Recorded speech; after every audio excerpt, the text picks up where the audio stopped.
Fala galera ligada aqui no Futebol na Veia, quem fala com vocês é Felipe Gomes e tá começando mais um girão da rodada aqui no nosso canal do YouTube. Então não se esqueça de se inscrever, deixa o seu like e ativa o sininho já para não perder nenhuma informação que a gente está passando aqui.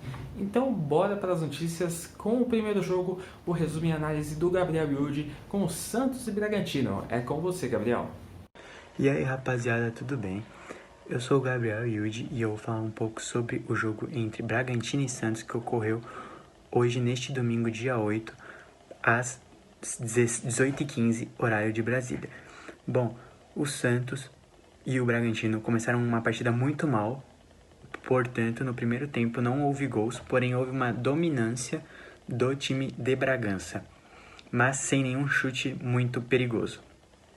Porém, no segundo tempo, aos 64 minutos, Léo Ortiz fez um gol contra, na qual Soteldo bateu na mão dele, do zagueiro, porém, o juiz validou o gol e tinha assinalado o pênalti. Porém, com o gol, ao invés de beneficiar o infrator, validou o gol. Além disso, depois disso, o Santos pressionou, foi melhor que o Bragantino, porém, aos 51 minutos do segundo tempo, em uma bola parada, Léo Ortiz, o capitão do time, cabeceia para o gol do Santos e marca o 1-1, assim se encerrando a partida naquele momento. Houve uma pequena briga após a partida, porém nada demais, e ambas equipes empataram em 1-1. Obrigado, Gabriel Yudi. E agora vamos para as notícias e análise com o Gabriel Ricardo sobre a partida entre Atlético Paranaense e Fortaleza. E é com você, Gabriel, que eu passo a bola da vez agora. E neste sábado, Atlético Paranaense e Fortaleza se enfrentaram na Arena da Baixada às 18 horas pela 20ª rodada do Brasileirão 2020. Ambas as equipes chegavam pressionadas no duelo, pois tinham sido eliminadas na Copa do Brasil, o Fortaleza no domingo para o São Paulo e o Atlético Paranaense no Maracanã, quarta-feira, para o Flamengo. O jogo começou meio morno, o Atlético Paranaense tentando tomar as iniciativas, mas o Fortaleza também não deixava barato, ficou meio que um contra-golpe ali. Mas aos 18 minutos ocorreu a lei do ex. O Bergson, que já jogou no Atlético Paranaense, foi lá e abriu o placar para a equipe do Fortaleza. O Atlético Paranaense teve que avançar mais, sair um pouco mais de trás. Estava tentando fazer isso já, mas o time, depois tomou o gol, teve que se lançar ainda mais ao ataque. Mas não conseguiu mais nada no primeiro tempo. O Fortaleza saiu vitorioso da primeira etapa. O jogo voltou. O técnico do Atlético Paranaense promoveu a entrada do Carlos Eduardo no time. E o Atlético também fez o mesmo da primeira etapa. Tentou pressionar, tentou sair para o jogo e surtiu efeito aos 18 minutos, quando o próprio Carlos Eduardo foi lá e empatou o jogo para a equipe paranaense. O Fortaleza, que estava um pouco mais atrás, meio que naturalmente foi lá e deu iniciativa, tentou sair um pouco mais para o jogo, tentou jogar e ficou meio que os dois times que têm uma proposta mais ofensiva, mesmo que o Atlético, mesmo depois da saída do Thiago Nunes, tenha perdido isso um pouco, mas ainda tenta reagir um pouco mais, jogar mais à frente. Ficou meio que um contragolpe ali, mas depois dos 30 minutos o Atlético dominou mais o jogo, ficou mais à frente. E isso deu resultado no apagar das luzes ali, faltando poucos minutos para acabar o jogo, aos 47 da segunda etapa, o artilheiro Renato Kaiser, recém-chegado do Atlético Goianiense, aí, um jogador que surgiu, se destacou agora no futebol brasileiro em 2020, deu uma puxada para dentro da área, depois de um bate-rebate ali, limpou, encheu o pé, estufou a rede do Fortaleza e desempatou o jogo, virou o jogo para o Atlético Paranaense e deu um respiro para o time aí, que estava na 18ª posição e não ganhou muito, não conseguiu sair da zona de rebaixamento ainda ali, com os prováveis resultados da rodada, deve permanecer na zona de rebaixamento, mas já deu um respiro, deu uma confiança, o time ganhou de virada ali, depois de péssimos resultados, depois de eliminação, deu uma respirada. O Ceni ficou muito decepcionado com a equipe, ficou bravo com a equipe do Fortaleza, que de novo não conseguiu vencer, mas está mais tranquilo no campeonato, tem uma situação melhor na tabela, tem jogos a menos, tem jogos a disputar pela frente. E assim, no próximo final de semana, o Atlético Paranaense vai a Goiânia enfrentar o Goiás pela 21ª rodada, às 17 horas, no sábado. E o Fortaleza recebe a equipe do São Paulo em casa, às 19 horas no mesmo sábado. É isso aí, pessoal. Fique agora com o resumo de Atlético Goianiense e Corinthians, com o Flávio Rodrigues. Vai daí, Flávio. Boa noite, galera que segue aqui Futebol na Veia. Flávio Rodrigues aqui no dia 7 de novembro, fazendo o pós-jogo de Atlético Goianiense 1, Corinthians 1. Meu conselho, se você não assistiu o jogo, ou não viu os melhores momentos e nem ouviu a partida, não procure mais informações. Foca apenas aqui no vídeo porque, de boa, o jogo foi muito ruim, galera. Mostrou porque os dois times estão fugindo do rebaixamento. O resultado de 0-0 teria sido muito mais justo. Cássio e Jean foram meros espectadores dentro de campo numa partida que teve o gol do Oliveira aos 42 minutos do primeiro tempo a favor do Dragão e o Timão empatando de pênalti logo no começo do segundo tempo, penalidade marcada em cima de Fagner e o Fábio Santos cobrando muito bem. Depois disso o jogo praticamente não teve nada, foi um festival de passes errados, falhas defensivas e na prática nada aconteceu, galera. Para vocês terem uma ideia, pegando um pouquinho das estatísticas do jogo, tivemos quase uma falta a cada 2 minutos. Foram quase 50 faltas somando os dois times. 22 faltas do Dragão, 25 do Corinthians. Passes certos, o Atlético Goianiense teve 72%, o Corinthians 75%. Um percentual que atrapalha muito na criação do jogo, na criação de jogadas, que é algo que foi muito nítido. Finalizações, foram 15 do Dragão, sendo apenas 5 no gol. O Corinthians teve 6. Dessas 6, apenas 2 foram na meta do Jean.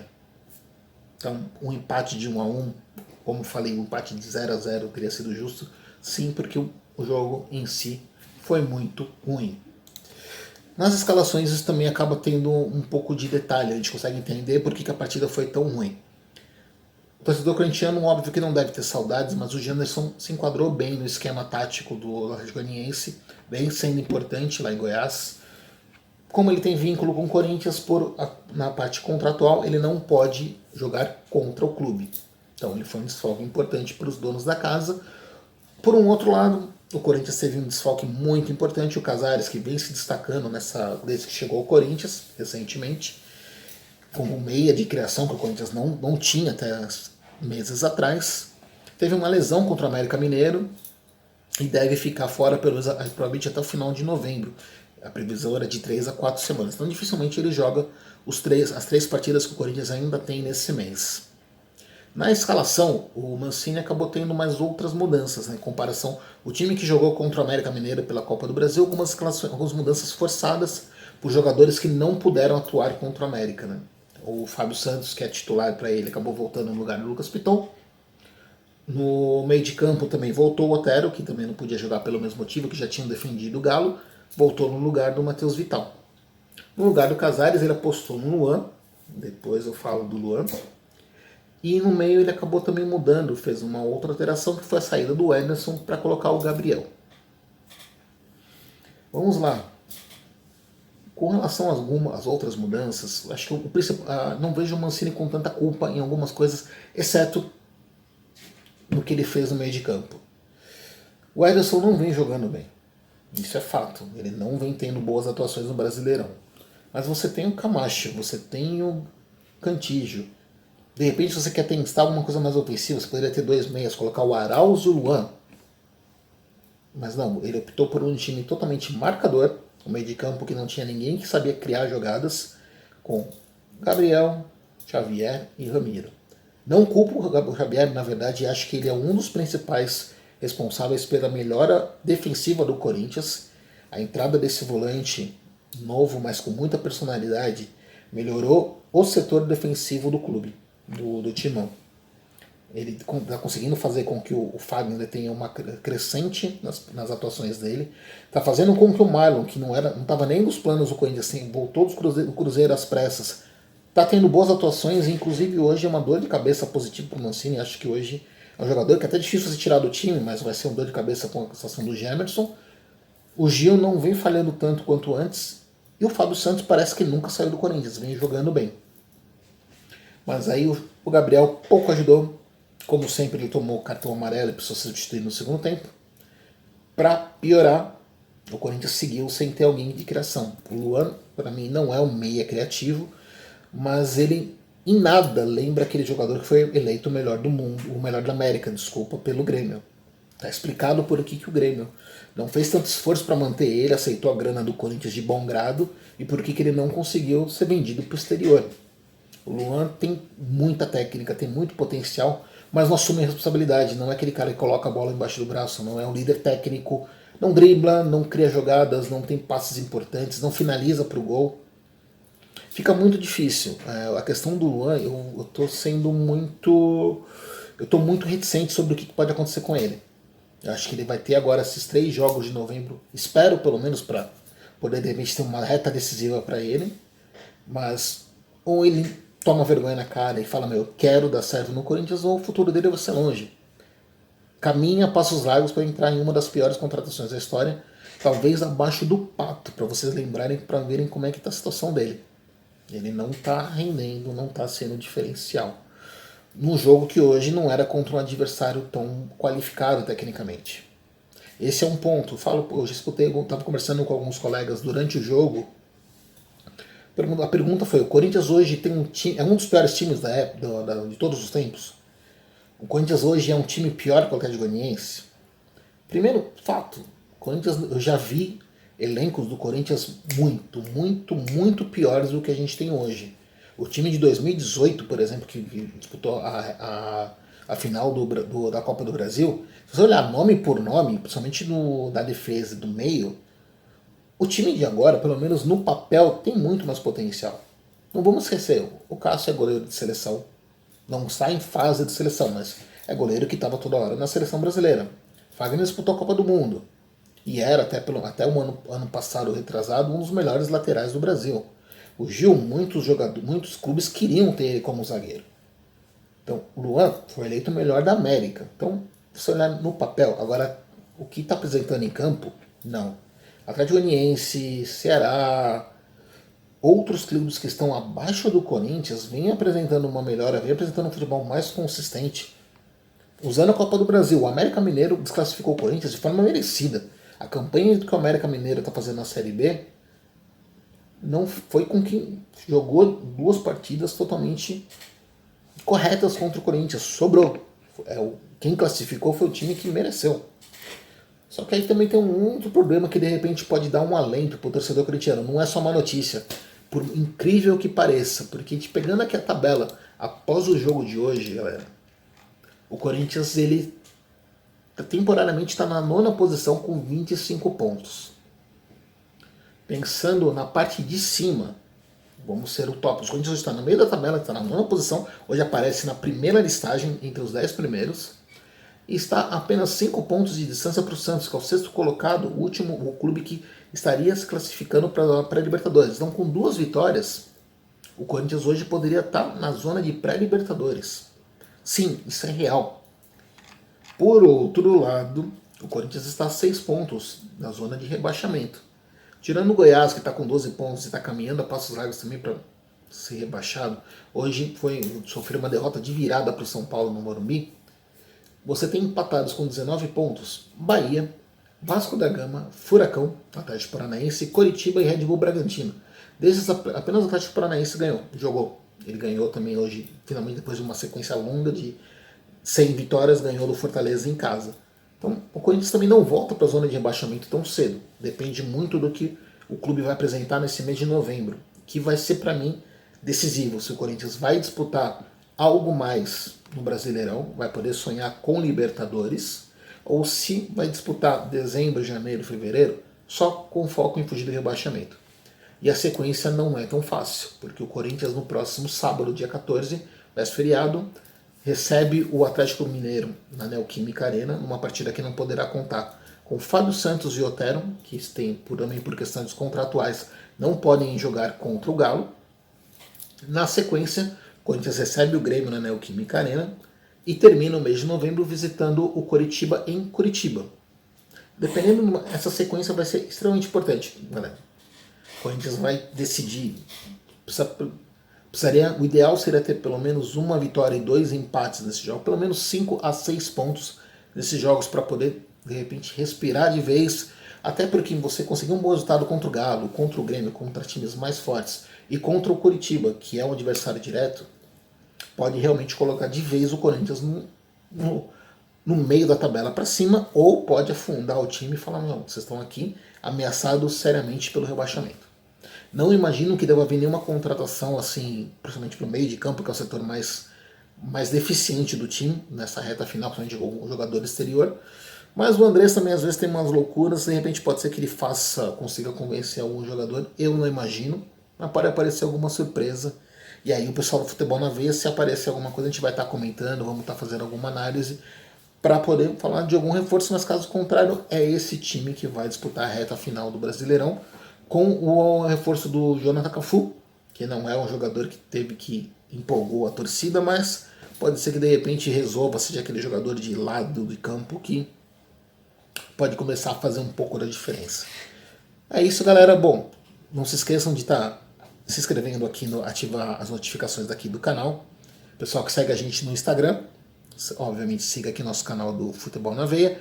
Pessoal do YouTube, não se esqueçam de ativar as notificações, se inscrever, comentar, compartilhar o vídeo com a galera, para estar sempre por dentro das novidades do futebol brasileiro, futebol internacional e seleções. Forte abraço.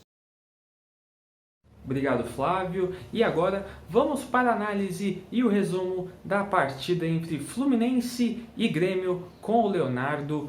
Fala, Léo! Fala você ligado aqui no Futebol na Veia. Na noite deste domingo, dia 8 de novembro, o Fluminense recebeu no Maracanã o Grêmio pela 20ª rodada do Campeonato Brasileiro, a primeira do segundo turno, e acabou derrotado por 1-0. No duelo de tricolores, o gaúcho se deu melhor e repetiu o placar da primeira rodada desta edição do Brasileirão. O gol foi marcado pelo PP, depois de uma boa jogada do Thurin, um atacante recém-chegado ao Grêmio, que se movimentou bem durante o jogo, fez uma boa partida, deu 2 bolas na trave, e no lance do gol chutou para o meio da área, e o PP só teve o trabalho de escorar para o fundo da rede.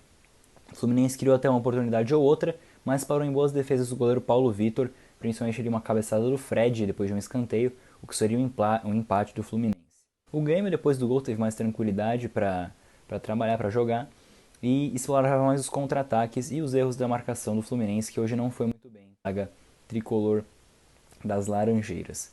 E ali no segundo tempo, o Muriel fez importantes defesas, principalmente em lances do Ferreira, o atacante do Grêmio, que entrou muito bem na partida, e impediu o placar de ser maior. O Paulo Vitor fez também alguma intervenção aqui e ali, mas nada tão grandioso quanto fez na primeira etapa. O Fluminense perdeu depois de várias partidas e permanece em quinto colocado, se distanciou um pouco ali de São Paulo, mas ainda está na briga pelo G4, e o Grêmio vem subindo cada vez mais, sua 4ª vitória consecutiva da equipe do Renato Gaúcho nesse Brasileirão, e agora é o 8º colocado com 30 pontos, apenas 8 do líder do arquirrival, o Internacional. Então a partida que terminou 1-0, assim como no primeiro turno, como eu disse, e deixa os times aí em momentos diferentes, O Fluminense também, como eu disse, não perdia, e o Grêmio segue no embalo, aí juntamente da Copa do Brasil. E falando em Copa do Brasil, o Grêmio entra em campo pela sua próxima partida no meio de semana, enfrenta o Cuiabá pela Copa do Brasil, fora de casa, e o Fluminense só volta a campo no próximo final de semana, encara a equipe do Palmeiras em São Paulo pela 21ª rodada do Campeonato Brasileiro. Valeu, Léo, muito obrigado. E agora vamos para a análise e resumo com o Gilvan da partida entre Bahia e Botafogo. Gilvan, é com você. Salve, salve, galerinha. Me chamo Gilvan Rodrigues. E hoje vim falar um pouco aqui dessa vitória do Bahia contra o Botafogo em um jogo insosso entre as duas equipes. Era de se esperar um jogo mais animado pela situação das equipes e pela necessidade de vitória de ambas as equipes. Porém, foi um jogo fraco. A primeira etapa, o Bahia, apesar de estar com seu time titular aí, vem sentindo bastante essa falta de criação no meio de campo. Um Elias muito apagado desde que chegou, apesar de ter feito poucas partidas até o momento, mas bem apagado durante os jogos, longe daquele Elias que chegava com bastante frequência à área adversária, fazia gols. O Rodriguinho começou hoje no banco, mas também quando entrou não resolveu.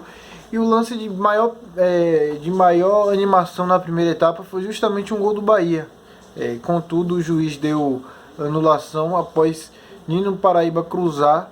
Ele percebeu que Nino Paraíba havia feito falta antes do cruzamento e por isso invalidou o gol. E a segunda etapa foi da mesma maneira, duas equipes que sofrem bastante com a criação. Isso já é um problema recorrente no Botafogo, que hoje ainda contou com as más atuações de Bruno Nazário, Caio Alexandre, que são jogadores ali no meio-campo fundamentais para o bom andamento da equipe. Contudo, hoje foram bem apagados. Também o lateral esquerdo Vitor Luiz, que costuma chegar com bastante frequência, hoje também não conseguiu desempenhar seu futebol. E o Matheus Babi na frente, apagado, a bola não chega nele. Ele que é mais aquele centroavante dentro da área, hoje a bola não chegou e ele não foi tão efetivo como em outros momentos. E o gol da vitória do Bahia foi justamente marcado no final da partida, após um pênalti de Marcelo Benevoluto, o juiz deu, e aí posteriormente ele foi olhar no VAR, um pênalti um pouco duvidoso. Com essa nova regra aí no futebol brasileiro, vem deixando muitos à flor da pele. A gente não sabe o que mais é pênalti, o que não é, essa questão da bola na mão. E o árbitro foi olhar no VAR, contudo ele manteve sua decisão dentro de campo. E aí Rodriguinho na cobrança marcou o gol da vitória do Tricolor aí, que apesar de ter perdido vários jogos, vem conseguindo se reencontrar. Conseguiu vencer bem na última quinta-feira pela Sul-Americana, avançou de fase. Hoje também é uma vitória que dá um pouco mais de tranquilidade à equipe. E por outro lado, um Botafogo que vem com muitos problemas. O Botafogo que vem tentando se reerguer, mas não consegue. A chegada do novo técnico agora pode ser um fator decisivo aí para o Botafogo lutar por essa permanência. Mas são duas equipes aí que ainda brigam na parte de baixo. Apesar do Bahia, como eu falei agora há pouco, tá conseguindo vencer, ainda é um time que olha para a parte de baixo com muito perigo. Bem, e após esse jogo em Sousa, se foi a vitória tricolor. As equipes que agora voltam a campo só no fim de semana. O meio de semana da Copa do Brasil, nenhuma das duas equipes estão. E aí voltam a campo no fim de semana. E vamos aguardar. Torcer aí para as equipes se reencontrar, o próprio Bahia com o Mano Menezes. E o Botafogo ter essa semana aí para conhecer o seu novo técnico. E é isso, galerinha. Saudações. Obrigado, Gilvan. E agora, bora para finalizar com o Caio César sobre a última análise e resumo sobre a partida entre Ceará e Sport Recife. Caio, é com você. Boa noite a todos do Futebol na Veia. Eu sou Caio César e estou aqui para mais um girão da rodada para falar tudo o que aconteceu no confronto válido pela 20ª rodada entre Ceará e Sport Recife. Bom, a partida teve poucas oportunidades. O Ceará até que começou bem, visto que estava desfalcado. A equipe poupou Bruno Pacheco e de última hora teve um desfalque de seu principal jogador, o Vina. O meio atacante, ele testou positivo para o coronavírus. Foi uma baixa importantíssima para a equipe cearense que vai jogar na próxima quarta-feira contra o Palmeiras, no confronto válido pelas quartas de final da Copa do Brasil, e muito provavelmente existe a possibilidade do Vina não conseguir voltar até lá. Um desfalque importante, que dependendo até do tempo de recuperação de seu teste dar negativo, ele pode acabar perdendo até na sequência do Brasileirão algumas rodadas. Bom, a partida começou bem até para o Ceará, acabou criando algumas oportunidades, principalmente num cruzamento rasteiro do Samuel Xavier, ali próximo aos 10 minutos, e o Léo Chu tentou se esticar e não conseguiu. Enquanto isso, temos o Sport. O Sport, seguindo aquela postura de sempre, reativa do Jair Ventura, teve muito poucas oportunidades. Talvez se fosse para destacar uma, poderia ser no cruzamento do Júnior Tavares, na tentativa de cabeceio do atacante. Ela passou relativamente próxima ao gol, porém ficou por isso. O Ceará também não fez muito esforço, teve algumas oportunidades, principalmente tentou muita bola aérea, e no primeiro tempo foi isso.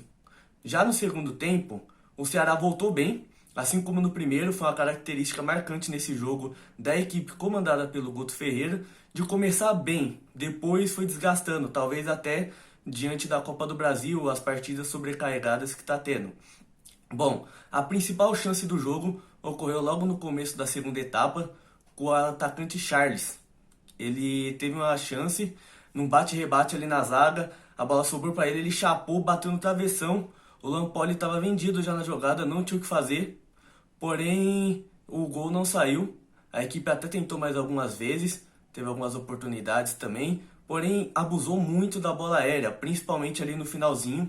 Inclusive no lance, quando o Felipe Viseu já tinha entrado, recém-contratado pela equipe, ele tentou cabecear, mas o Luan Poli, o jovem goleiro do Sport, fechou bem. E ficou por isso. A equipe teve até algumas mais oportunidades que o Sport, mas o jogo se desenhou para um empate que estava claramente até que satisfatório para ambas as equipes. Assim, o Sport ainda está na frente do Ceará, ele tem 25 pontos e ficou na 9ª colocação. Porém, o Ceará ele está com 24 pontos na 12ª colocação, porém ele tem um jogo a menos, então ainda está recuperável.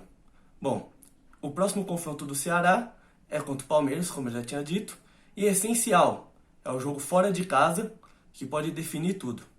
Eu sou Caio César e essas notícias do jogo que ocorreu entre Ceará e Sport nesta noite. Um abraço. Obrigado, Caio. E como a gente acabou de finalizar, muito obrigado a todos que acabaram informando a gente aqui sobre as partidas que teve nessa rodada. Muito obrigado você também que assistiu a gente até aqui. Não se esqueça de se inscrever no nosso canal. Siga a gente nas nossas redes sociais no Instagram como futebolnaveia.br e deixa seu like e ativa o sininho e fique à vontade e comente nos nossos vídeos. Muito obrigado e até a próxima, pessoal!